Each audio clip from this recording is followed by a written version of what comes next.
Live from Chicago, this is Bruce DuMont with our Beyond the Beltway analysis of national politics, featuring occasional injections of rumor in your window, all offered up by our panel of political insiders, pundits, power brokers, public servants, professors, and most importantly, plain-speaking Americans from coast to coast. Tonight featuring commentary by independent Derek Addis, Democrat Becky Carroll, conservative lawyer Eric Cohn, libertarian Eric Cohn, and conservative Republican, whatever she wants to call herself, Judith Sherwin. Our program tonight coming to you from our home base at the Museum of Broadcast Communications. Nice to have you with us. 1-800-723-8289. That's 1-800-723-8289. If you would like to email me a comment, it's brucedumont2019 at gmail.com. And, of course, you can join us at, if you want to tweet me a comment, it's at Dumo, at DUMO. And, of course, you can join us live at beyondthebeltway.com. If you missed this show, it's always there. And also we are live on Facebook at beyondthebeltway.com and also live on YouTube. So you can find us just about anywhere. Nice to have you with us. We've got a full 2 hours. We've got a new voice joining us tonight, and we'll hear from her. Actually, we'll hear from her in just a second, because one of the questions I want to ask everybody, the President of the United States has been accused of using his office to have a conversation with the President of the Ukraine, in which he allegedly asks the President of Ukraine to look into and start an investigation into the alleged charges made against Hunter Biden, the Vice President's son. So, Becky, you are the card-carrying Democrat tonight. Is this? Are you worried about this issue, or is this just another issue that you can use to get votes for your candidate next year? Yeah, I mean, I think this kind of behavior has almost become normalized over the last couple of years as part of the Trump administration. I think with each one that comes out, there's fewer and fewer people listening. For me personally, if there is a good case to be made by the Democrats and maybe some more independent Republicans in Congress to move forward with impeachment, then they should do so. The clock is ticking. But for me, I really want to be focused on the presidential race and being able to put out our credentials, ideas, and our values about how we want to lead our country moving forward. But as someone who also is for Pete Buttigieg, because this story could literally blow up in Joe Biden's face and put him on defense, is it positive for your candidate? I don't really think that voters look at candidates and whether they're going to support them because someone else is having a controversy. I really think they're looking for who has the values and the leadership and experience that we want at this point in time for our country. And I think folks are looking for something different from Trump. For me, I always say that Mayor Pete is an anti-Trump. And I think in the long term, in the general, he's the one that's ultimately going to have the best chance to win in November. Judy Sherman, let me separate that answer out. We'll talk a bit more about it later. But back to the core question. Is this an issue that concerns you, that the president is engaging in politics with the leader of another nation? And perhaps, again, part of this, the charge here is that he may be holding U.S. foreign aid as a carrot for this president. Well, I listened to this story when it started breaking with this idea of the whistleblower, and first of all, we don't actually know exactly what he said. We do know that he talked to the president of Ukraine. We know from a variety of stories that we have heard that the State Department actually asked Rudy Giuliani to go and investigate this incident, which Joe Biden even indicates happened. He's on tape saying that while he was vice president of the United States in March of 2016, he told the Ukrainian president, I believe it was the president, certainly their government, that if they didn't fire the prosecutor who was going after his son, he was going to stop American aid. Last time I looked, Donald Trump had nothing to do with that. That was Joe Biden. So I think this is something that's likely going to blow up in Biden's face, because there have been, this is something that he admitted. There's a videotape of him saying this. The president has a right to talk to foreign leaders about a variety of things. We have no idea what he talked to them about. But if there is some issue relating to American corruption, and he has some indication of it, I'm not sure I understand why he wouldn't be able to raise that with a foreign government. Okay. If everybody could speak up just a little bit louder, we're getting some complaints that people are having a difficult time hearing at home. So speak up and we'll crank the dials up. Go ahead. Eric Cohn, your response. Well, even all these many years now into the Trump administration, I'm still unpersuaded by the pointing to supposed other bad behavior to say that possible bad behavior by Donald Trump shouldn't be that big of a deal. But yes, it doesn't look good. Now look, this story is believable to me. It's unconfirmed at this point. I would like to see more about it before actually making a true judgment on whether, if we actually know that this happened, but it does appear like some whistleblower went through the proper process. It has the opportunity to blow up in both of their faces, but I really think at this point in time, it's most dangerous for Joe Biden because he is the one really in a heated race, as opposed to Donald Trump, who doesn't really have to worry about Bill Weld or Joe Walsh or anybody who would try to make an issue of this outside of the normal whirlwind of the Trump administration, which to me, his role in this, if this story is true, is probably forgotten within a week. Derek Annis is our independent this evening. Yeah, so I just think that right now, the individual who shall transfer that whistleblower information to Congress for Congress to do its job has said that they're being blocked by a higher power. And we know there's only a few individuals that have higher authority over that individual. And so regardless of what is in the whistleblower text or documents or whatnot, it's another fundamental breakdown of the political sphere that we have now, whether it's from the left or from the right. It seems that nothing actually gets done, and so I don't know. If the something getting done is the question of impeachment, I think that there's 2 points to be made on that. One, Congress can impeach for pretty much anything at once. I think we all probably acknowledge that. Well, it's a prudential question at Yeah. this point whether or not they think it's a good idea, and I'm still inclined to the idea that the American people get a say in all of this next year and let them have it. Fine, and to my own point, I want to say I'm not saying that so Congress can impeach the president. I'm saying so that Congress can do its duties to fully vet a whistleblower complaint. And World leaders. That's what I'm saying. I'm going to Yeah. get a point. World leaders are all politicians. That's correct. And I would doubt that this is not the first time that the president of one country has talked politics with the president of another country and may have been able to hold a carrot over their head. That this is not. This is more standard operating procedure. Right. We're just learning about it. This is the real Yeah. world, at number one. And number two, this whistleblower complaint, whatever it is, the reports over the weekend have been that the whistleblower was not the person who actually even heard whatever it was that Donald Trump said. He heard it third hand from somebody else. So even he doesn't know what happened on that call, and neither do the rest of us. Yeah, So we don't. I have to. That's why we need don't know if Congress to that get is that true. paperwork, Well, is what I'm yes, saying. we don't Yeah. know if that's true either, so I think we need a Well, full you know, understanding Well, of the you facts said the before we State start making Department went to claims. Rudy Giuliani. Why would our State Department go to Rudy Giuliani to ask this question? According to stories that I read over the weekend in some credible sources, including, I believe, the Washington Post, the State Department asked Rudy Giuliani But does to that go smell to you? investigate. Does that smell right? Why would they go to a private attorney for the President of the United States to deal with an issue that has some importance? Again, that's the question. We'll hear from everybody else when we roll on from Chicago. I'm Bruce DuMont. A line is a powerful thing. It connects the global economy to your living room. Cleaner air to stronger markets. Factory floors to less crowded roads. Today's progress to tomorrow's promise. Norfolk Southern. One line, infinite possibilities. Oh, hello. You know, these days, I'm often quoted as saying, you can't believe everything you read on the internet. People forget that I was the first technology president, using the telegraph, T-mails as I like to call them, to communicate with my generals. Well, today, we are fighting a cybersecurity war, and our best defense is for folks to follow some of these tips when they're online.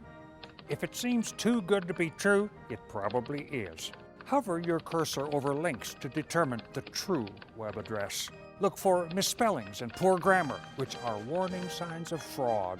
Be suspicious of emails requesting urgent action, and never give away sensitive personal information. With malware for none, with cyber protection for all. This is your humble servant, Abraham Lincoln.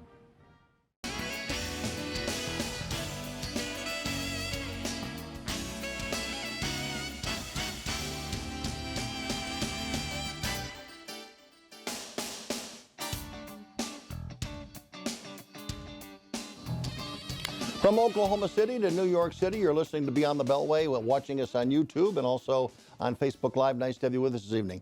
You know, there's something, we're talking about the leader of one nation allegedly being asked by the president to help him politically. Now, there's something that's going on right now that, with the exception of Bibi Netanyahu, I can't remember that it's happened too many times. But right now, as we speak, the Prime Minister of India is in Texas at a big rally, and we don't know whether the rally is for the Indian Prime Minister or whether it's Donald Trump. They're together, they're singing each other's praises, and the American, there's over 50,000 people there. I couldn't believe it. I've never seen anything like it. Well, neither have I, but the question, how do you feel about the leader of a foreign nation jumping into a political rally for this president or any president?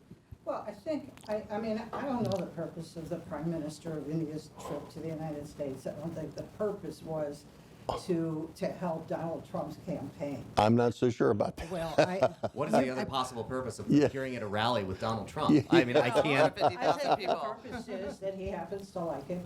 And I mean, if you looked at the audience seemed to me to be predominantly Indian. It was some kind of Indian rally.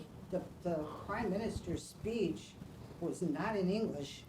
When he spoke after Donald Trump, it was not in English.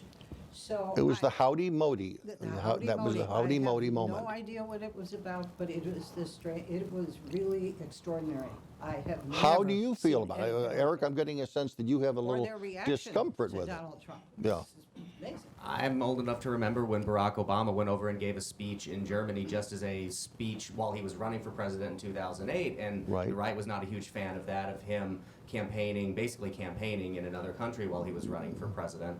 I don't think it looks good. Trump has basically been, in his public appearances, in perpetual campaigns since he won. When he would appear at these rallies, he would relitigate the 2016 campaign, go over the things he didn't like from it, go over the fact that he won. I don't speak the language. I can't speak to exactly what was going on there, but the idea of appearing at a rally with Donald Trump seems pretty explicitly and clearly political to me. Becky. Yeah, I mean, it's troubling, but again, it's among the kind of behavior that Trump has engaged in. I mean, he's kind of like a disruptor in politics. He doesn't follow process or rules, whether they're written in law or written in stone or just assumed. So I really prefer to focus on what are Democrats going to do to win back the White House. I mean, you can have a rally with the president of India. I don't like it. But that's not what's going to win hearts and minds of people in November of 2020. But it's part of what Donald Trump has brought to the presidency. He has said, based on the question I asked in the last segment, he understands that all world leaders are interested in politics. They're interested in domestic politics, probably first. And if there's some big deal going on, the United States, India building up their relationship again, and there's a lot of Indians that are living in Texas. And Derek, what's wrong with that? Well, so I'm not in a position to say what's wrong with that, but I can say what I know, and what I know is that we have very clear finance laws for how we run our government, right? And outside influence by way of money, right? So, we're exchanging visibility maybe for money now. Maybe that could be a case to be made for Modi being at what seems to be an Indian rally, but we don't know if it's a Trump rally or Indian. But you said it earlier talking about all politicians around the world have a vested interest in domestic policy first and what's happening at home. So maybe this is a Modi moment to distract from what's happening in Kashmir right now, because there's actually a lot going on in India That's right. that he probably doesn't want the Indian people to be talking about. So On And a they lot have of to- levels, this may be wrong, and on a lot of levels, this may be just a big nothing burger that we've spoke about for 3 minutes. But But it's another It's but just- it's another thing that it is See, interesting. yeah. it's Yeah. another Very example interesting. how Donald Trump it changes the rules. He's changing Yeah. the rules. Right. What other rules are you expecting him to change in this campaign? I mean, he's already brought up the fact that he's talking about Joe Biden. By the way, to go back to Joe Biden's son, I mean, he's going to go back to Joe Biden's son. And in the president's position is, you know what, I've spent the last 2.5 years defending my son against charges of unethical activity in private business. Illegal, Yeah. criminal activity. There are people who wanted him to go to jail, the son. Right. So, you know, I mean, I don't think that justifies being able to go after anyone's family. I mean, traditionally, oh, family, please. traditionally, Traditionally. especially at the Yeah, well, that's presidential a level, rule have that been the Democrats have been threw out the window. okay. So I guess this isn't really going to be a conversation. It's going to be an argument. Point Yes, being, I it think is. people are really done with the finger pointing. I think people are done being in the gutter. I mean, even a Fox News poll showed that people are exhausted by Donald Trump. That's why, in my opinion, we need to start talking about where do we want to take this country? What do people care about? What are they missing? What do they want back in our White House? Which is why I support a certain person running for president. I think he's going to continue to distract and do the disruptive types of activities that has gotten him to where he is today. It's not going to change. Eric, It's what do you his think? MO. We should mention you're a libertarian. You're not a big Trump fan. Not particularly. You asked something about rule changes that I thought was interesting. That we talk about Donald Trump doing these rallies.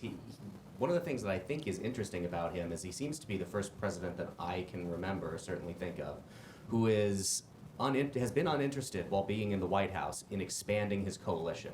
His base are his people. They're the best people. They're the only people that matters. What They're I think is terrific interesting, people. they're terrific people. They're wonderful people.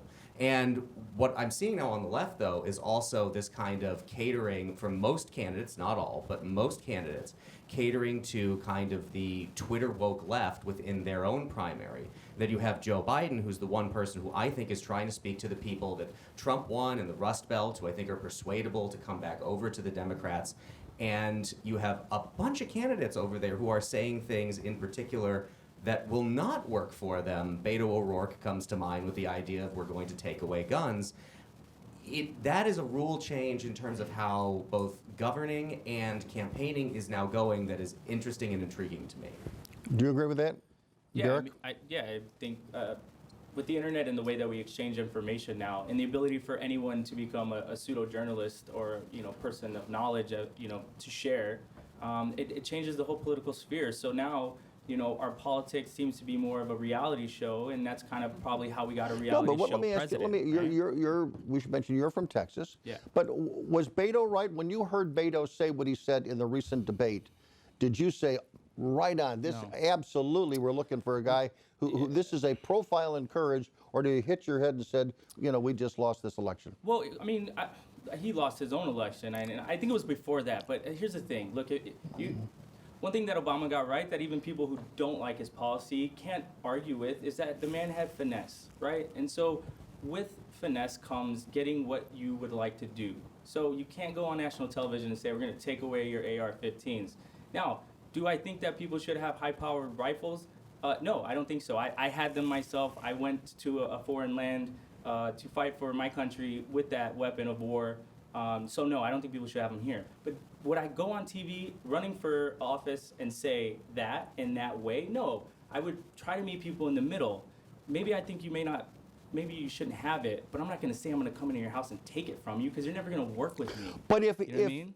if according to the polls that the Democrats love to quote, the majority of the people want background checks and want tougher. They do want to ban AR-15s. If they want to do that, why not give them the opportunity to vote for a candidate who's going to do it? Yeah, but- now it isn't a but- candidate that I think would be a good idea. But I go back to what the founding fathers wanted. Right. If you have two sides that are different, and next year is going to be about the capitalists and the socialists, what's wrong with that battle? So here's the problem that I see.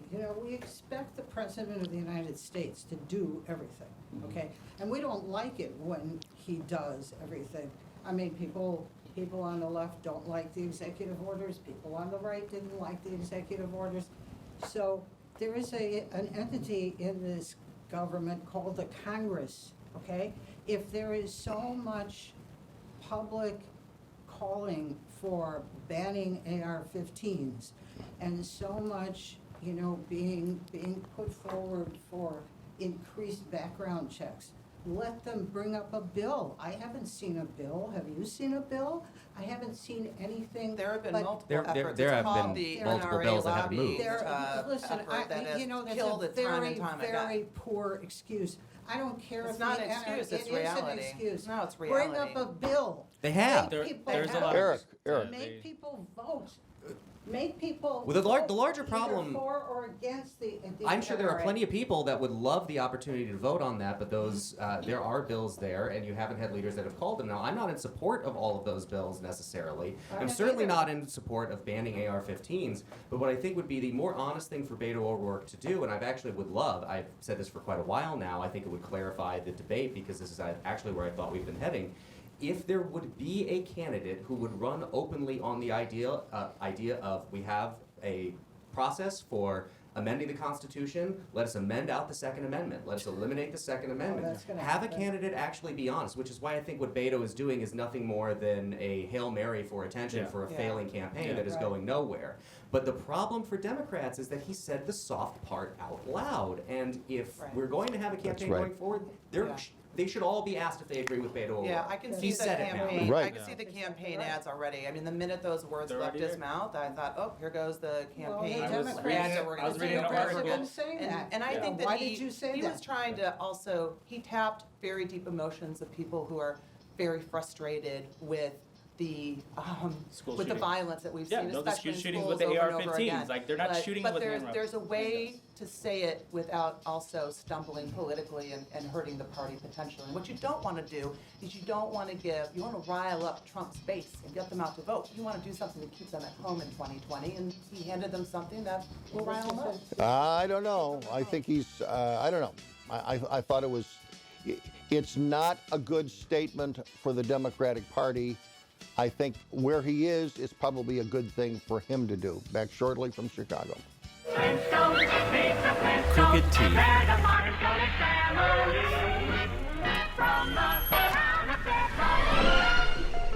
Meet George Jetson.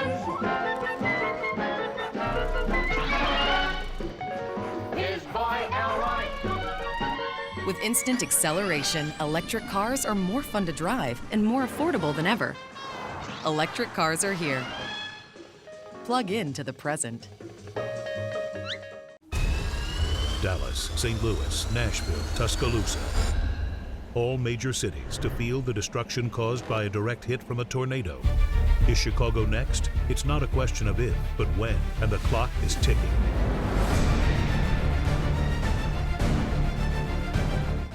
Learn what to do now at ready.illinois.gov to become tornado ready.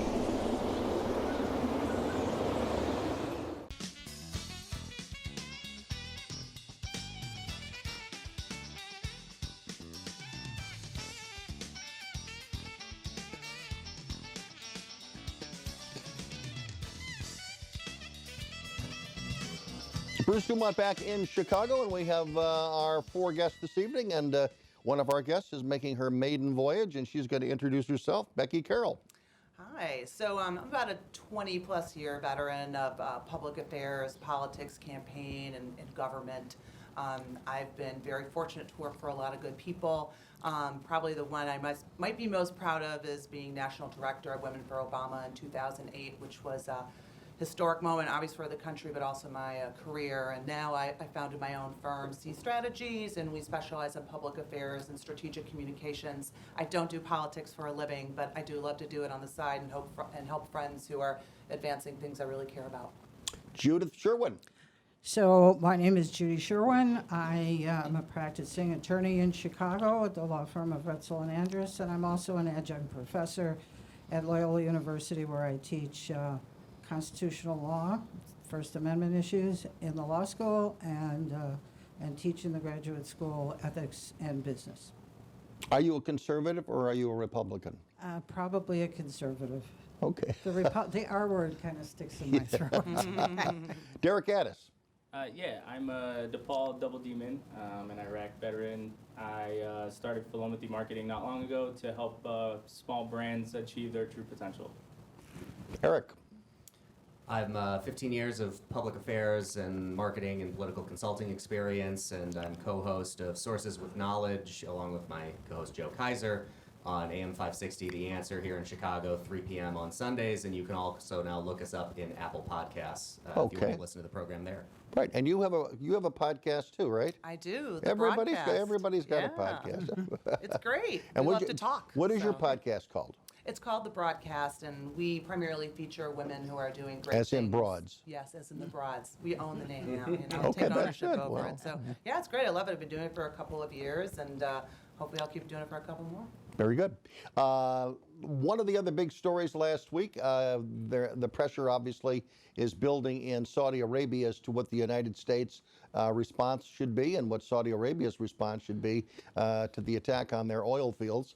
And there was an announcement by the president this week and the Department of Defense about troops going to Saudi Arabia. And let's listen to that comment and get reaction from Derek Addis and the rest of our group.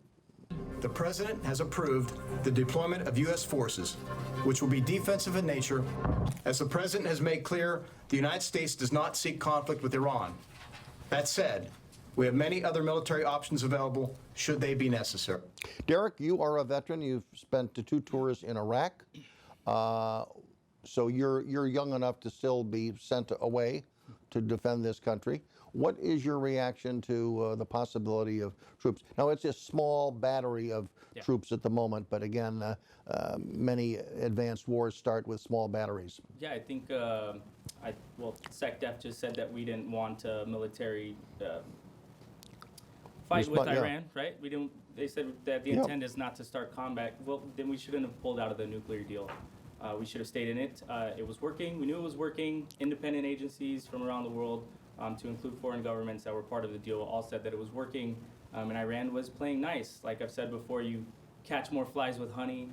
And going around the world with our guns is not really worked well for quite some time. So what should we do next? So now it's, the best thing that I can think is like come back to the table, try to salvage what little diplomacy can be had at this moment, because there is really only one other option. We economically sanctioned Iran to the point where if it is true that they were the ones that did this either deliberately or indeliberately by way of probably funding some other groups that did it, there are, I forget his name, he was the minister from Iran, he was just on TV. Right. He said it came from Yemen, right? Yes. Who knows if the Yemeni groups were funded by Iran either way, right? They have been traditionally in the past. So the thing is, you squeeze them enough to where they have one option, and it's to retaliate for sake of saving self, and then we're going to turn around and say, oh, well, got to attack them now. You know what I mean? Like, seems a little... Eric, a question to you. The president said the other day that he has imposed the strictest sanctions ever against any country. My question would be, why did it take him so long to do that against Iran? Because Iran has, including shooting down our drone a couple of months ago, why has it taken him so long to get to the ultimate level, at least as he has defined it? I think President Trump's foreign policy has been somewhat of a reticence to engage in foreign policy. That one of the things he was very clear about as a candidate was that he was not aggressive. That he did not have a design on an aggressive foreign policy, that was going to be more retrenchment. The first thing that I'm thinking about with this announcement of the deployment is that John Bolton has to be just kicking himself that he's missing out on all of this. But the idea that this president who, as a libertarian and somebody who is in favor of a far more humble foreign policy than we have seen, certainly over the last, let's say, 16 years, it is a disappointment to see President Trump give in to this desire by some to send troops over there and possibly engage even more in the Middle East when we have seen so very little come out of it over the last decade and a half. And they want to use the troops to assist in the operation of anti-missile equipment that's already been sold to them, which obviously didn't work when the drones came in. Now, that equipment is U.S. equipment. So have we been selling them inferior equipment? We maybe have been selling them superior equipment that they don't really know how to use properly. Well, I mean, and the example of a similar situation is the equipment that they call the Iron Dome in Israel. They stopped 90% of the missiles that come there. If they didn't have that, they'd have missiles raining on them all the time. That is equipment that is both Israeli and American technology, and they know how to use it. So it may be that they need some help. But there's a couple of assumptions here that I would like to challenge. Number one, the nuclear deal was a terrible deal. If the stated purpose of the nuclear deal was that Iran would never get a nuclear weapon, that is not what the result of that deal would have been. Based upon what? Based upon the terms of the deal. At So the all end of 10 years but all or the 12 independent years. agencies that went in there, and the government agencies of other member partners of that deal, where they all said that Iran was in compliance, even unwillingly in compliance, but they were in compliance with the They deal. were not able to look at certain sites, they were not able to look at certain things, and quite frankly, since the deal has been taken off the table, they certainly came up to speed pretty quickly. Do you think that was an accident?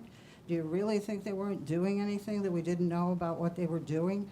So, I mean.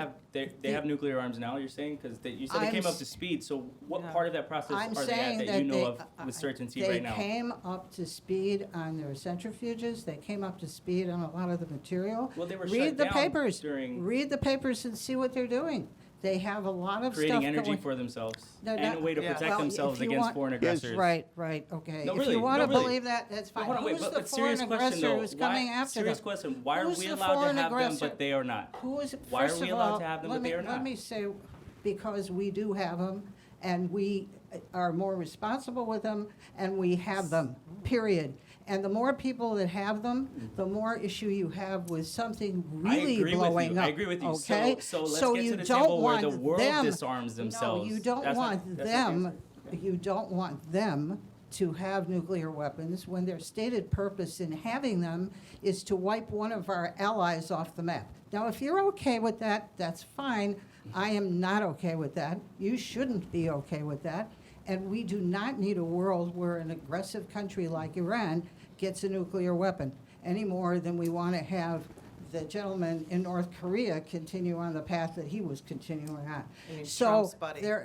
he's not Trump's Oh, I think buddy. they're pretty He's buddy. do, Oh, no, yeah. he's not his Okay, buddy. He is sure. doing something to try to keep him from doing what he was doing. he's And the empowering him last- to do it, The keep last doing what time he's doing. I Changes looked, there in the were no past. weapons flying over Japan. No nuclear, no missiles So testy flying over over just a comment Japan. about how One at a buddy-buddy time. they are. Becky, go ahead. We're talking over each other. We're losing I a little. mean, you know, color me skeptical, but I think this move to aid Saudi Arabia with our troops is just another distraction being used by Trump. For me, that's simply the answer. It's pretty simple. I mean, yeah, Saudi's been destroying Yemen for the past couple of years, and no one says anything about that. Yeah. You know, the Saudis essentially run a great deal of what happens in the Middle East, right? And so does Iran, and so does Iran. I wouldn't Do you say deny not in the that? same capacity that Saudi does. Yeah, Iran has power, but that's what I'm trying to say. So why is it that every other world power gets a seat at the table, but if I don't like the way you look, or I don't like what you believe in, or I don't like what you eat for dinner, you're not allowed to be at this table? That's what I'm saying. That's the problem that the rest of the world has with how we govern ourselves. I love my country just as much as you do, so I don't want you to feel that my argument is rooted in the disinterest of being American. But I will challenge my think it government is. when I feel that they are the aggressor at times, and they are the ones who are in the wrong, especially when it comes to certain negotiations. So again, we had a nuclear deal with this power that you and I both agree shouldn't have a nuclear weapon.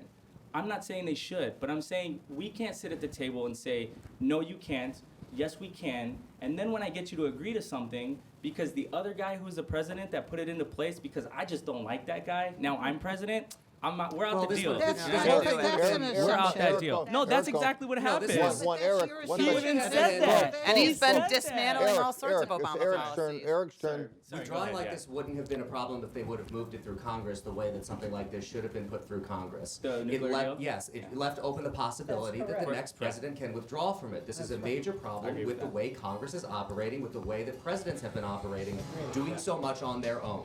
Yeah. I agree with that. I agree with that too. All right, on that moment of agreement, 1-800-723-8289. We'll be back, 1-800-723-8289. When we come back, we're going to talk about some recent things that Rudy Giuliani has been talking about. Don't go away. That's time to get.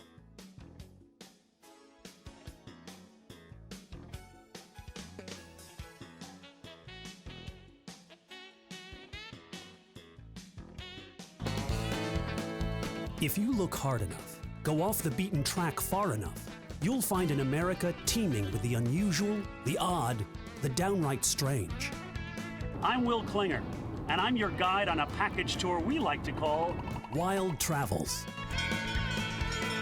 Join us on our weekly road trip to see America's most offbeat and unusual attractions. Wild Travels, available on your local PBS station, or it darn well should be.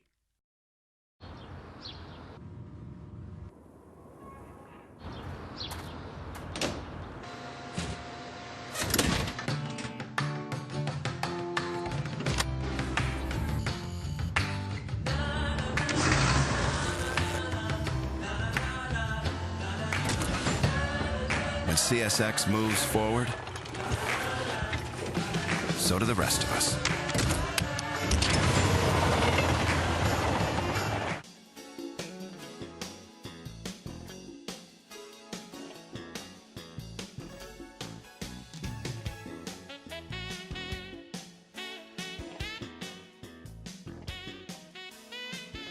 But I think there are things we can Bruce DuMont back in Chicago, and again, let's continue our conversation because we have disagreement on the right side of our table this evening. So, let's talk about it. Eric, you make your point, and Judy will dismiss it or agree with it or disagree with it as she did during the we were break. just discussing? Oh yeah. Judy brought up the idea that, maybe I should let Judy state it herself, but that if we're going to kind of design the way in which we have a global economy that we can design, or this was your suggestion, that we can also have a nation that leads in kind of a globally inclined way. And I don't necessarily know that I disagree with that, but my point with Judy's statement about we can design the global economy. I mean, we can't design the global economy. I mean, read your fundamental Hayek. You have these market forces that are going to move. It's the fatal conceit of the idea that anybody could possibly possess enough knowledge, or in a room of people can possess enough knowledge to be able to direct these courses. You can't. You never will. You can make certain policy choices that tweak on the edge of that, but the idea that we're going to control it in any kind of a meaningful way is always just seems to me to be what Hayek called the fatal conceit. Judy. Yeah, I don't think I said we can control the global economy. I said that the idea of the globalization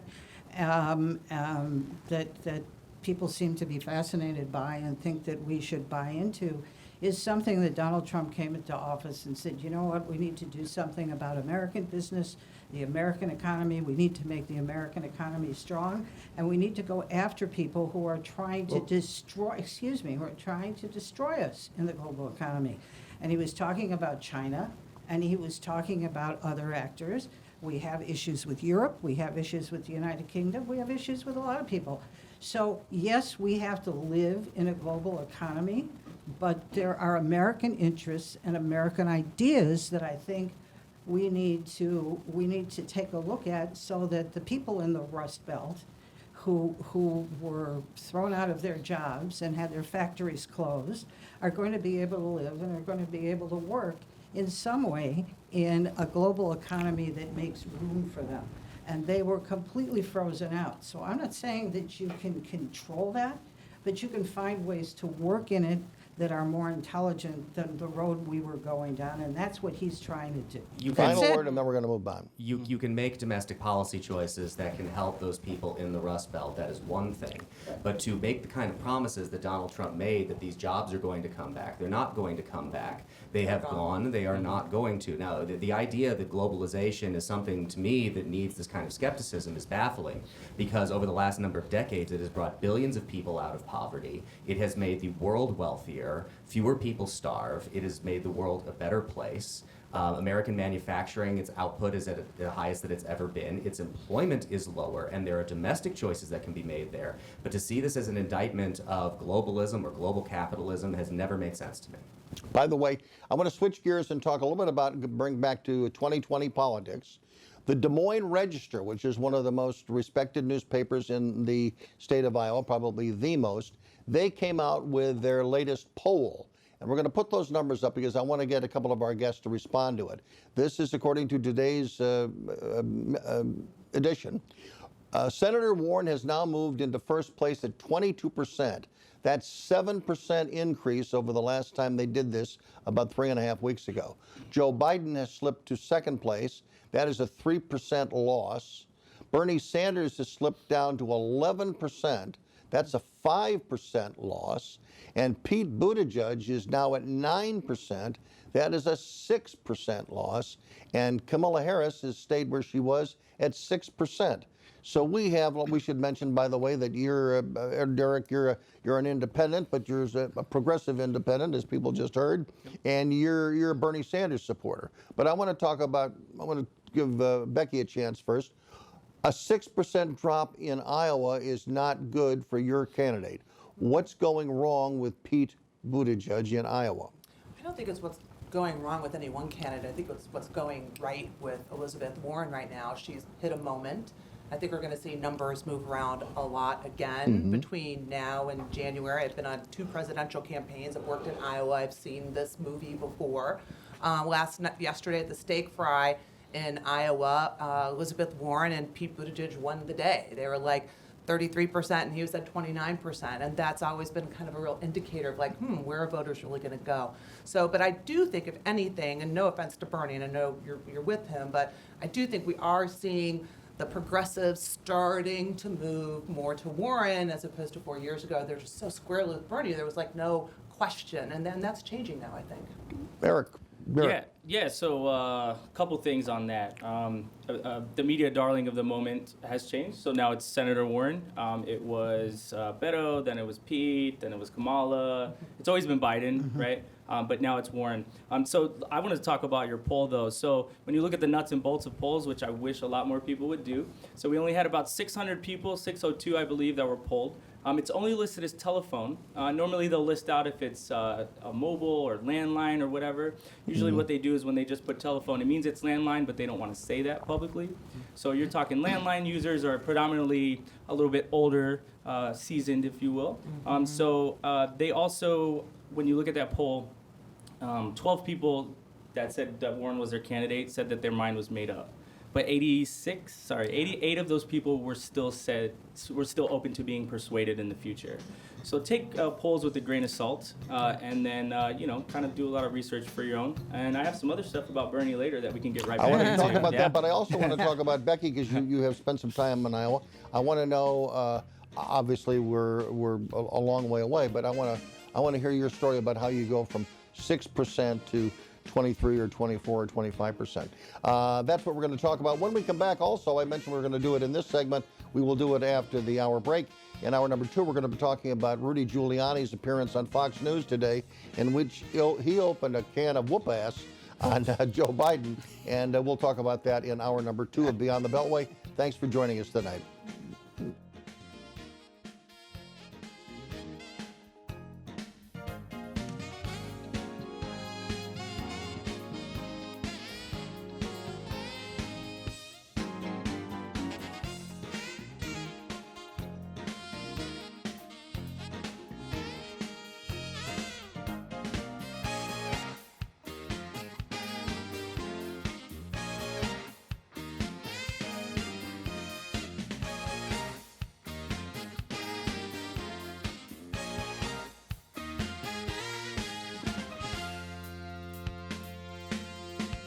Welcome to the world, 2116. You can fly across town in minutes, or across the globe in under an hour.